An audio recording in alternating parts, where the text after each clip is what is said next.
Sean bienvenidos a su programa Escrito está. Acompáñenme a analizar lo que es enseñado como palabra de Dios. Como siempre, le invito a que juntos recorramos esos versículos bíblicos para descubrir lo que realmente escrito está. Comenzamos.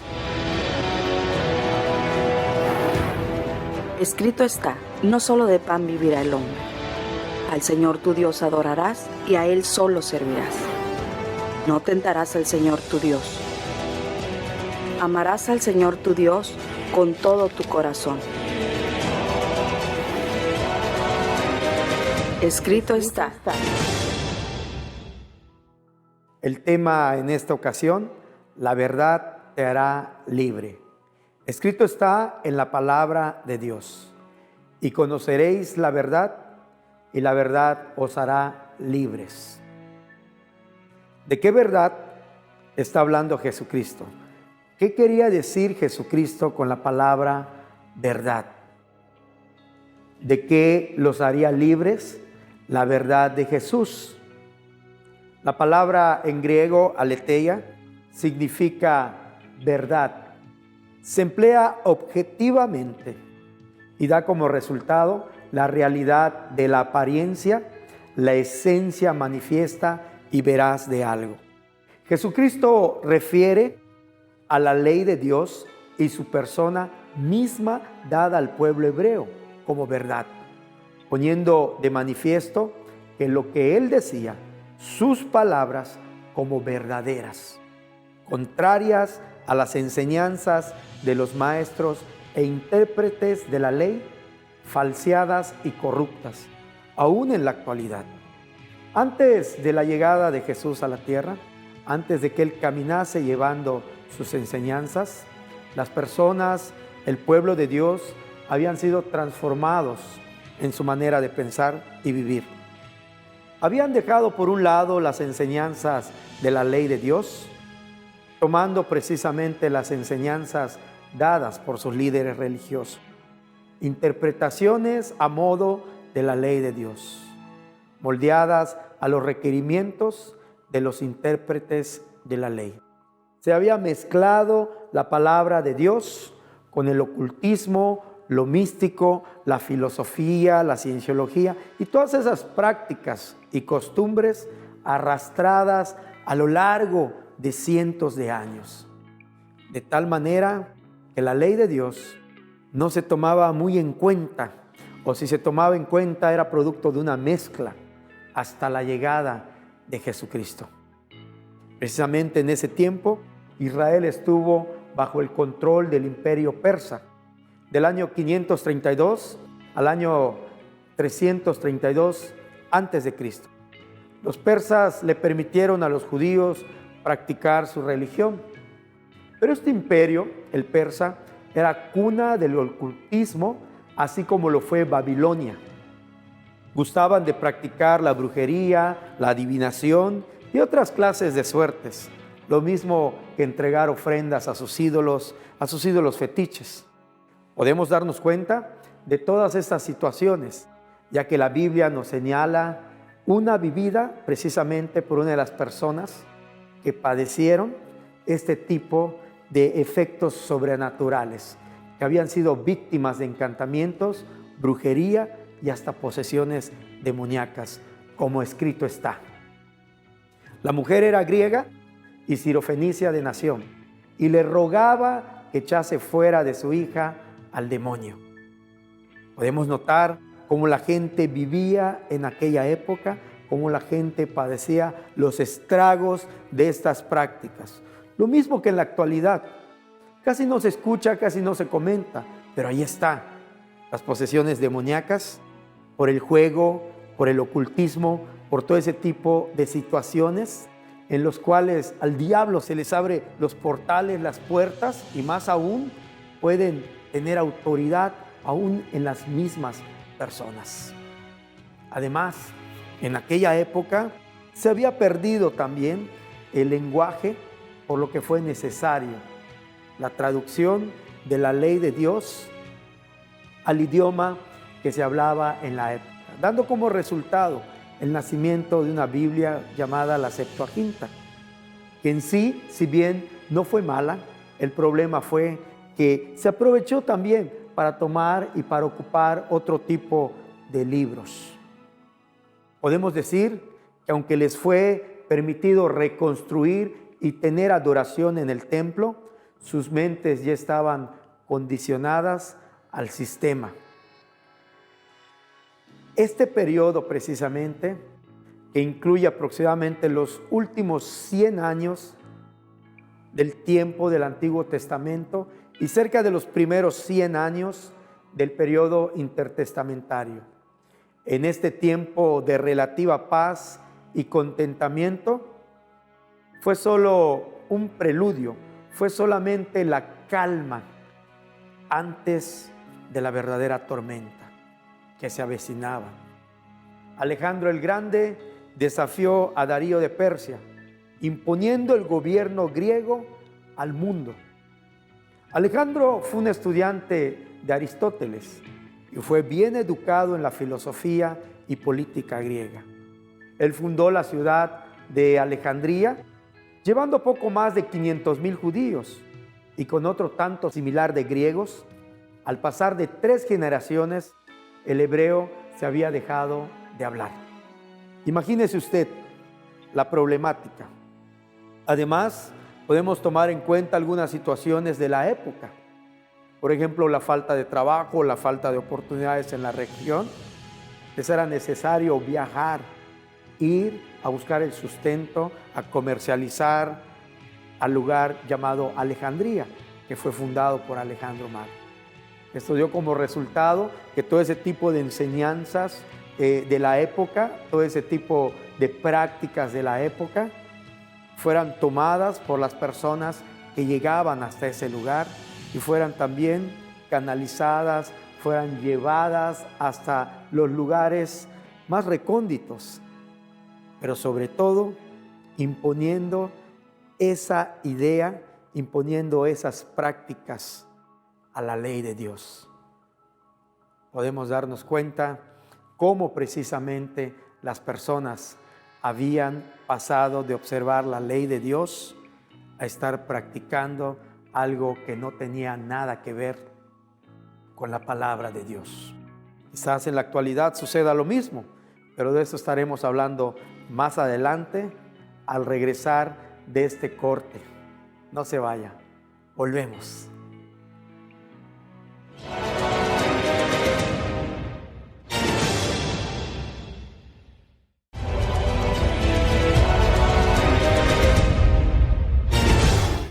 Estamos de regreso en su programa Escrito está. Antes de salir al corte, estábamos hablando de cómo el pueblo hebreo había dejado precisamente todas las prácticas de la ley de Dios, y aunque les fue permitido que llevasen a cabo sus cultos religiosos, en esencia se había olvidado todo lo que la ley de Moisés les había enseñado. Y si se observaba como tal, habían sido introducidas otras ideas. Por ello era necesario que la ley de Dios o Torá les fuera traducida al griego, cosa que ocurrió dando como resultado, como lo hemos mencionado, la Septuaginta o Biblia hebrea. Como dice: entonces los judíos dijeron entre sí: ¿a dónde se irá este que no le hallaremos? ¿Se irá a los dispersos entre los griegos y enseñará a los griegos? Porque en aquel lugar, en Alejandría precisamente, había pueblo hebreo. Además, Alejandro ordenó que la cultura griega fuera promovida en cada territorio que él conquistaba. La mayor parte de las referencias del Nuevo Testamento a las Escrituras hacen precisamente este énfasis a Nuevo Testamento. Y es utilizado este estilo de la Septuaginta. Alejandro permitió la libertad religiosa a los judíos, aunque aún promovía los estilos de vida griegos. Por ello también Jesucristo es acusado, es señalado de corromper la ley. Sin embargo, Jesucristo quería darles esa enseñanza, quería darles esa libertad por medio de la palabra, de la verdadera palabra de Dios. Además, Alejandría, ese lugar, era considerado la meca de la intelectualidad, ya que poseía una de las bibliotecas más grandes de la historia. Todo tipo de libros se encontraba en esta biblioteca y de allí tomaban su sabiduría los grandes pensadores y todas las personas que pasaban por Alejandría. Aún los judíos tenían que viajar o pasar por Alejandría por razones de trabajo, por razones de necesidad para ganarse la vida. Por ello, este no fue un buen giro en los acontecimientos para Israel, puesto que la cultura griega era muy mundana, era muy humanista e impía. Tantas prácticas y creencias de los griegos terminaban por permear la frágil fe y creencia de la ley de Moisés, y por lo tanto era una amenaza para la religión de Israel. Después de la muerte de Alejandro, Judea fue gobernada por una serie de sucesores, culminando con Antíoco Epifanes. Antíoco Epifanes fue más allá de refutar la libertad religiosa para los judíos. Cerca del 167 a.C., abolió la legítima línea del sacerdocio y profanó el templo, contaminándolo con animales impuros y un altar pagano. Esto fue el equivalente religioso de una violación. Eventualmente, la resistencia judía contra Antíoco restauró el linaje sacerdotal y rescató el templo. Esto le siguió un periodo de más guerra, violencia y luchas internas. Pero debemos abrir un paréntesis aquí para señalar cómo cuando Antíoco profana el santuario, cómo muchos buscan restablecerlo. Pues esta es precisamente la figura en Jesús. ¿Cómo se da cuenta que la ley, que la Torá, la ley de Moisés, había sido profanada con ideas y prácticas, con mezcolanzas de gentes que gustaban de practicar adivinación, así como ideas y así como la traducción, así como muchas cosas que habían sido complemento para que la verdad de Dios no se estuviera hablando, para que la verdad de Dios no estuviera dando libertad a las personas. Esto unado a que el pueblo vivía esclavizado durante cientos de años, y podemos notar cómo nosotros, la Biblia nos señala que cuando el pueblo de Dios era dado a obedecer la ley de Moisés, la Torá, la ley de Dios, la palabra de Dios, caminaban y venía un tiempo de libertad, venía un tiempo de calma, venía un tiempo de refrigerio, un tiempo en que las personas tenían esa paz, esa felicidad, esa tranquilidad. Pero cuando se alejaban de la ley de Dios, pasaban a ser esclavos, pasaban a ser dominados.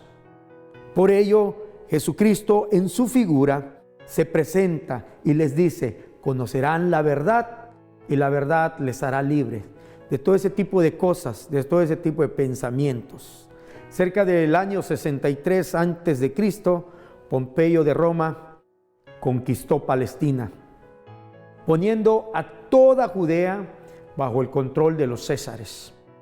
Esto eventualmente condujo a que el emperador romano y el senado pusieran a Herodes como rey de Judea. Esta sería la nación que cobraría impuestos y controlaría a los judíos.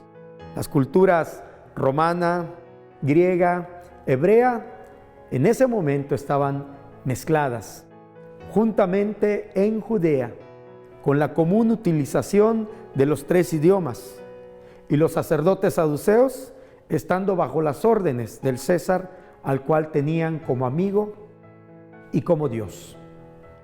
Durante el periodo de la ocupación griega y romana, emergieron 2 importantes grupos políticos religiosos.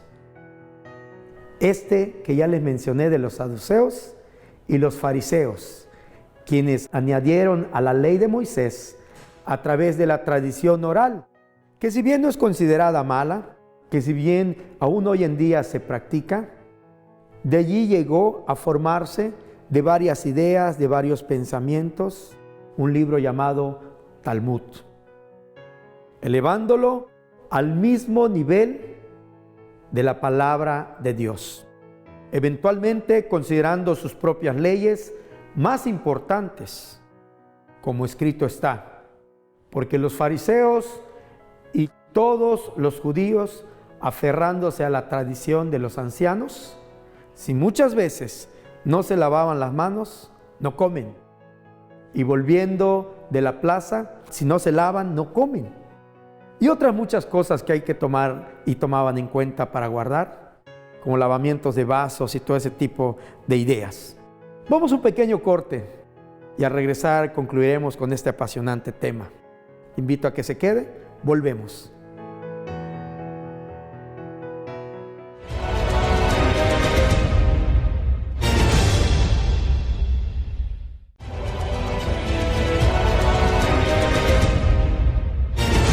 Estamos de regreso en este su programa Escrito está. Como lo habíamos comentado y podemos darnos cuenta, las enseñanzas de Jesucristo discrepaban de las de los fariseos en aquella época. Estaban en contra de su legalismo vacío y falto de compasión.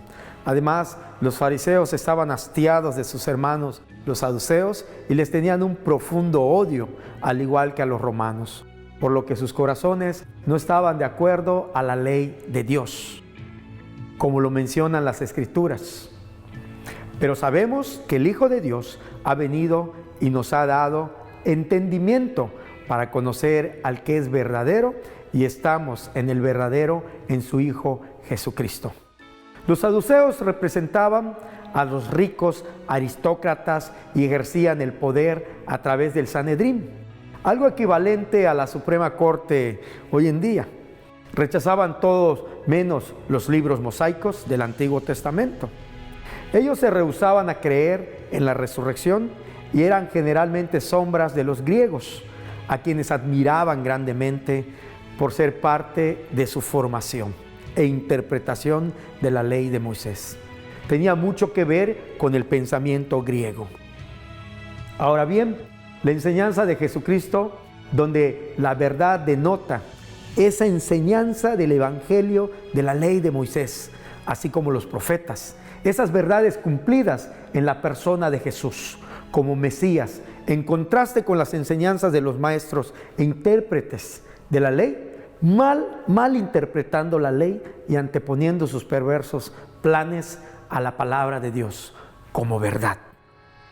La Biblia nos enseña que Dios, cuya existencia es verdad, y esta verdad se mantuvo pura durante un periodo posterior a la muerte de Jesucristo, por medio de los apóstoles que perseveraban, porque la verdad de Dios, de Cristo, no fuera alterada. Sin embargo, a la muerte del último apóstol, la verdad de Dios, las Sagradas Escrituras, nuevamente quedaron a la libre interpretación de los sacerdotes romanos, distorsionando la palabra de Dios por medio de sus pensamientos e ideas, ya que ellos provenían más que nada de la escuela ocultista. Los ocultistas emigraron a Roma y hasta hoy, en nuestros días, las personas tienen esa marcada tendencia a lo oculto, celebrando ritos como Halloween, ofrenda a los muertos, consultando a muertos, a brujos, etc. Directamente rindiendo culto a Satanás. Si somos analíticos, podemos darnos cuenta que todas estas prácticas provienen de la escuela romana, que aglutinó todas las enseñanzas de los griegos, que ya traían una vasta escuela corrompida por todos los pueblos conquistados por ellos. Además, los romanos tomaban a los grandes pensadores y filósofos griegos y los ponían como maestros de sus hijos, del mismo pueblo en general. Recuerde que en el lugar existía gente de diferentes nacionalidades, por ser el imperio dominante. Estos maestros enseñaban no solamente las artes, filosofía, sino que también les enseñaban cosas malas, como el ocultismo o pensamientos contrarios a los de las buenas costumbres. Así, como resultado, se distorsionaba y se mezclaban los fundamentos bíblicos de la fe. Esto lo hacían pensando en enfermar las mentes de las personas para si algún día se destruyeran, dividiéndose o tuvieran que confrontar sus prácticas con lo que escrito está en la palabra de Dios. Por lo cual sucedió este hecho, cuando en tiempos de la Reforma Protestante, uno de los sacerdotes llamado Martín Lutero creyó y apoyaba a que la iglesia debía regresar a lo que él creía era su fundamento bíblico. Él apoyaba la reforma de la iglesia, no en crear una marca separada del cristianismo. El cristianismo luterano es popularmente conocido como protestante. La histórica separación entre los católicos y luteranos tomó lugar sobre una doctrina de justificación ante Dios. De acuerdo con el luteranismo, únicamente la fe y Cristo pueden salvar a un individuo, porque es la verdad fundamental para todas las personas. Esto contradice la creencia católica romana de que la fe está formada por amor y trabajo, que es lo que salvará a las personas. La teología luterana apoya la diferencia entre la teología y la cristología, el propósito de la ley de Dios, la gracia divina y la predestinación. Plan que funcionó al tomar la Reforma Protestante el deseo de volver a la palabra de Dios, dándose cuenta cómo la gente vivía engañada por medio de la interpretación de la palabra de Dios. Los padres de la iglesia enseñaban e interpretaban de manera que convenía a Roma y al sistema o plan que favorecía a los reyes en turno, de tal manera que el plan perfecto de mantener a las personas oprimidas bajo el engaño de la palabra de Dios y al mismo tiempo sirviendo a los intereses de Satanás. Por lo cual la Reforma Protestante dio como inicio y Lutero dijo: doy gracias a Dios por mis opositores, porque ellos me han inclinado a buscar ardientemente a Cristo en las Escrituras. Podemos darnos cuenta que este líder reformador, Martín Lutero, buscaba la verdad en la Escritura. Buscaba siempre tener esa verdad que la mayoría de sus compañeros sacerdotes habían desvirtuado o eran enseñados de acuerdo al error dentro de la misma palabra de Dios. Por ello los reformadores tomaron el valor de llevar a cabo este plan. Tomaron y sintieron la responsabilidad de dar e iniciar esta reforma. Debemos señalar que Jesucristo se pone como verdad, que Jesucristo es la verdad, esa palabra de Dios que nos conduce y que nos saca fuera del error. Esa palabra de Dios. Jesucristo dijo: yo soy el camino, la verdad y la vida. Nadie viene al Padre si no es por mí. Por tal motivo debemos nosotros de analizar, de pensar, de ver a Jesucristo como una persona que trajo la verdad. Pero una verdad que fue inventada, sino que una verdad dada en el Sinaí. Jesucristo es la verdad encarnada. Podemos nosotros tener confianza en Él, podemos nosotros acercarnos a Él. Como siempre, usted tiene la última palabra. Queremos invitarle a que nos acompañe en la próxima emisión de su programa Escrito está. Dios le bendiga.